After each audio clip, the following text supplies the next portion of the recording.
আসসালামু আলাইকুম and hello everyone, welcome back to our new video. I hope আপনারা সবাই ভালো আছেন। আলহামদুলিল্লাহ আমরা অনেক ভালো আছি। তো চলে আসলাম আপনাদের মাঝে নতুন আরেকটি ভিডিও নিয়ে। যেহেতু এটা শীতের মৌসুম, তাই এই টাইমে বিয়ে শাদিটা বেশি হয়। মুস্কানের বাবার এক ভাগ্নির বিয়ে, তো আমরা রেডি হয়ে বেরিয়ে পড়লাম বিয়ের অনুষ্ঠানে যাওয়ার জন্য। হলুদের অনুষ্ঠানেও আমাদের সবার যাওয়ার কথা ছিল, কিন্তু সেদিন ছিল জিতুর জন্মদিন, যার কারণে আমি আর হলুদের অনুষ্ঠানে অ্যাটেন্ড করতে পারিনি। তাই বিয়ের অনুষ্ঠান থেকে ব্লগটি শুরু করলাম। এই তো এদিকে বাবা আর মেয়ে রেডি হয়ে চলে এসেছে, তো ছাদে উঠে আমরা একটু ভিডিও করছিলাম। এদিকে জিতুকে নিয়ে একটু ছবি তুলছিলাম আর ওকে বলছিলাম তোর জন্য গায়ে হলুদে যেতে পারিনি, গায়ে হলুদে নাকি অনেক মজা হয়েছে। আর ভাগ্নি বারবার বলছিল মামি কেন আসোনি, কালকে অনেক মজা হয়েছে। আমি ভাবছিলাম তুমি আসবে, আসোনি কেন। আমরা রেডি হয়ে ছাদে আগে চলে এসেছি। শাশুড়ি মা রেডি হচ্ছিল, তার জন্য অপেক্ষা করছিলাম। আর মাকে বলছিলাম একটু ভিডিওর মধ্যে আসতে। মা একদমই ভিডিওর সামনে আসতে চায় না, লজ্জা পায়। তো আমি বললাম মা আপনাকে অনেকেই দেখতে চায়। তাই মাকে ক্যামেরার সামনে এসে আমরা একটু ছবি তুলছিলাম, ভিডিও করছিলাম।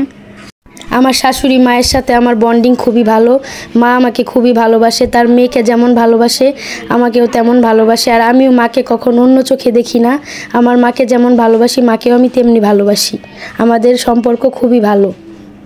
সবাই আমাদের জন্য দোয়া করবেন, সারা জীবন যেন সুখে দুঃখে সবাই একসাথে পাশে থাকতে পারি আর এভাবেই শাশুড়ি মাকে ভালোবাসতে পারি। এরপর সবাই একসাথে হয়ে বিয়ের অনুষ্ঠানে চলে গেলাম। তো এই তো আমাদের আজকের বউ, সবাই বউকে দেখে অবশ্যই মাশাআল্লাহ বলে দিবেন। বিয়ের অনুষ্ঠানে আমার শ্বশুর বাড়ির আত্মীয় স্বজন সবাই এসেছে, তো সবাইকে পেয়ে একসাথে বসে গল্প করছিলাম। কনেকে তো সবাইকে দেখালাম, কিন্তু বর এখন পর্যন্ত আসেনি, কারণ বর অনেক দূর থেকে আসবে। তাই আমরা সবাই একসাথে খাবার খেতে বসে পড়লাম। জিতু বলছিল আপু খাওয়ার পর কিছুক্ষণ থাকবে, বর আসার পর বরকে দেখে তারপর বাসায় যাব।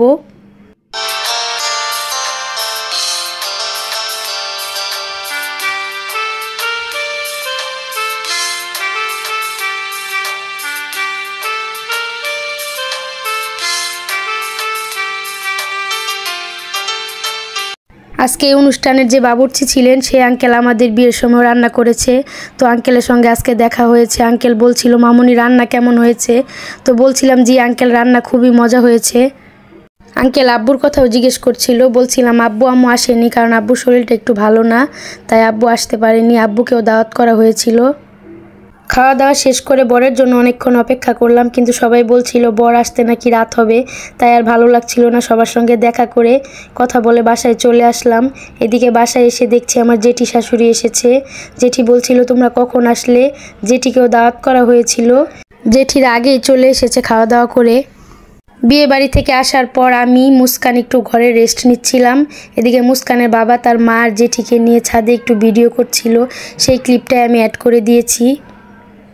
আমাদের আজকের ভিডিওটি এ পর্যন্তই। তো ভিডিওটি ভালো লাগলে do like, comment, share and follow our page. That's all for today. Thanks for watching. আল্লাহ হাফেজ।